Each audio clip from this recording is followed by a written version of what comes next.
தனித்திரு. தெய்வ சிந்தனையில் ஊறியிருத்தற் பொருட்டு தனித்திருந்து பழகுவேனாக. மனிதன் உலகுக்குள் வந்தது தனியாக. அவன் உலகை விட்டு ஏகுவது தனியாக. உலகில் இருக்கும் பொழுதும் இடையிடையே அவன் தனித்திருந்து பழக வேண்டும்.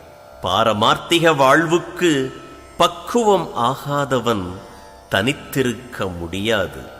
பக்குவப்பட்டவனுக்கு அது தெய்வ சாநித்தியத்துக்கு ஒப்பானது.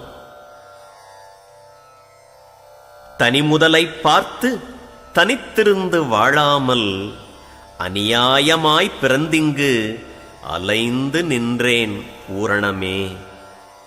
பட்டினத்தார்.